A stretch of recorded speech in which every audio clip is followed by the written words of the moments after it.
श्री गुरुचरण कमलेभ्यो नमः। ओम श्री गुरुचरण कमलेभ्यो नमः। ओम श्री गुरुचरण कमलेभ्यो नमः। हरि ओम नमो भगवते वासुदेवाय। हरि ओम नमो भगवते वासुदेवाय। हरि ओम नमो भगवते वासुदेवाय। बंधुओं, जब सांवरे वृंदावन से मथुरा चले गए थे, सभी ब्रजवासी उनकी याद में, उनके विरह में डूब गए थे। सबसे ज्यादा सदैव सांवरे के साथ रहने वाली गोपियों को तो विरह इतना बढ़ गया था कि सांवरे को अपने समीप अभी भी अपने मध्य में क्रीड़ा करते देखना चाहती थी, और इसे महसूस करने के लिए गोपियों ने स्वयं सांवरे की सारी लीलाओं का अनुकरण करना शुरू कर दिया। एक श्री कृष्ण बनती तो दूसरी पूतना, एक श्री कृष्ण बनती और अपनी चूनर ऊंचा हाथ करके एक उंगली में टांग लेती और उसे गोवर्धन उठाने का अभिनय करती, और बाकी सब गोवर्धन की शरण में होने का। इस प्रकार सांवरे की लगभग सभी लीलाओं को अलग अलग गोपियों ने अनुकरण करना शुरू कर दिया। इसी को आधार बनाकर 16वीं शताब्दी में श्री वल्लभाचार्य जी ने और श्री हित हरिवंश महाप्रभु जी ने रासलीला का प्रारंभ किया। श्रृंगार रस प्रधान रास में धर्म के साथ नृत्य संगीत की पुनः स्थापना की गई, और उसका नेतृत्व रसिक शिरोमणि हमारे बिहारी जी को दिया गया, जो कि श्री राधा और गोपियों के साथ क्रीड़ा से युक्त था। रासलीला में सबसे मधुर लीला शरद पूर्णिमा की रात हुए सांवरे की गोपियों से रास की थी, इसलिए इसे भी अति मधुर नाम रासलीला दिया गया। इस रास में आध्यात्मिक प्रधानता रहती है, और इसमें मूल आधार सूरदास जी तथा अष्टछाप कवियों के पद और भजन होते हैं। वैष्णवों के लिए रासलीला का दर्शन उनकी नित्य की साधना का ही एक अंग है, जिससे गोपियों के ही अनुकरण की लीला के पद चिन्हों पर चलते चलते वैष्णव आज भी लीला करते श्री कृष्ण को अपने मध्य में महसूस करते हैं। रासलीला के लिए इनके हृदय में अपार श्रद्धा होती है, और इतना भाव होता है कि कई संतों ने तो रासलीला देखते हुए साक्षात सांवरे के दर्शन किए हैं। लीला में बने श्री कृष्ण राधा और सखियों को साक्षात श्री कृष्ण राधा और सखियों की तरह ही आदर सम्मान दिया जाता है।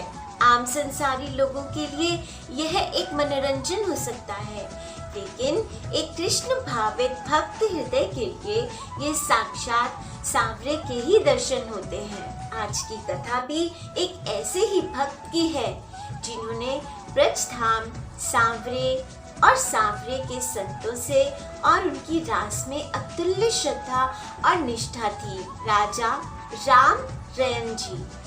संतों का कहना है कि सांवरे को भक्ति और भाव की ही आंखों से देखा जा सकता है, और राजा राम रयन जी के पास वही था। केवल नेत्र ही नहीं, बल्कि सांवरे की छवि पर न्योछावर एक अत्यंत भक्त हृदय था। श्री नाभा जी उनके बारे में कहते हैं, पूर्णों में प्रकाश भयो सरद समाज रास, विविध विलास नित्य राग रंग भारी है, बैठे रस भीजे दो बोलियो राम राजा रीझी, भेंट कहा कीजे विप्र कही जोई प्यारी है, प्यार को विचारे ना निहारे कहू ने कुछ हटा, सूता रूप घटा अनुरूप सेव जारी है, रही सभा सोची आए जाके लिवाए ल्याए, वेश सो दीवाए फेरे संपत ले वारी है। एक बार शरद पूर्णिमा की रात को, जिसमें चंद्रमा चांदनी छटकी हुई थी, उसमें रासलीला का भव्य आयोजन हुआ। रास में अष्ट सखियों एवं श्री राधा कृष्ण विविध प्रकार से सुख विलास में नृत्य कर रहे थे। राग रंग का अपार परमानंद उमड़ पड़ा। राजा रामरयन जी एवं उनकी रानी दोनों रास का दर्शन कर रहे थे। नृत्यगान पूर्ण कर प्रेम रस में सराबोर युगल किशोर सिंहासन पर विराजमान हुए। उस समय राजा रामरयन जी ने प्रेम विभोर होकर अपने मंत्रियों से पूछा कि सांवरे को क्या भेंट करना चाहिए। भक्त ब्राह्मण मंत्रियों ने कहा, राजन, जो वस्तु आपको सर्वाधिक प्रिय हो वही सांवरे को अर्पण करनी चाहिए। यह सुनकर राजा ने अपने मन में सोचा कि कौन सी वस्तु अति प्रिय है, परंतु राज्य कोष आदि किसी भी वस्तु में अपने प्रेम का लेश मात्र भी नहीं पाया। तत्पश्चात राजा ने निश्चय किया कि घनी घाट समान जिसमें सौंदर्य छाया हुआ है वही अपनी प्रिय कन्या श्री ठाकुर जी को भेंट में देने योग्य है। यही उत्तम सेवा है और सेवा ही हमारा जीवन है। भेंट करने की वस्तु लेने उठे तो समाज में बैठे सभी लोग अपने मन में सोचने लगे कि देखें राजा क्या प्रिय वस्तु देते हैं। राजा महल गए और वस्त्र आभूषणों से विभूषित कर अपनी कन्या को लिवा लाए और उसे रास बिहारी श्री बांके बिहारी को अर्पण कर दिया। तत्पश्चात विधि विधान के अनुसार भावरे पड़ी, विवाह हुआ और बहुत सी संपत्ति दहेज में दी तथा न्योछावर की। तो इस प्रकार है राजा रयन जी के भक्ति की गाथा। राजा ही नहीं, रानी भी अपार भक्ता थी। रानी के बारे में श्री नाभाजी बताते हैं, आए मधुपुरी राजा राम अभिराम दो, दाम पेना राख्यो साधु विप्र भुगताए हैं। ऐसे ये उदार राह खर्च संभार नहीं, चरपो विचार भयो चूरा दीठ आए हैं। मुद्रा सत 5 बोल खोली तिया आगे धरे, तीजे बेची गए नाभा कर परिराए हैं। पति को बुलाई गई नीके देखी रीझे भीजे, कारी के करजपुर आए दे पठाए हैं। एक बार राजा रामरयन जी तथा उनकी रानी दोनों श्री मथुरा जी आए। साधु ब्राह्मणों की सेवा करते हुए कुछ दिन वहीं रहे। जो धन आप साथ में लाए थे उस संपूर्ण धन से आपने साधु ब्राह्मणों की सेवा कर दी, पास में कुछ भी बचाकर नहीं रखा। सेवा करने में ये दोनों ऐसे उदार थे कि घर वापस जाने के लिए मार्ग व्यय बचाकर रखना भी भूल गए। जब वापस लौटने का विचार हुआ तो उस समय राह खर्च का प्रश्न स्थापित हुआ।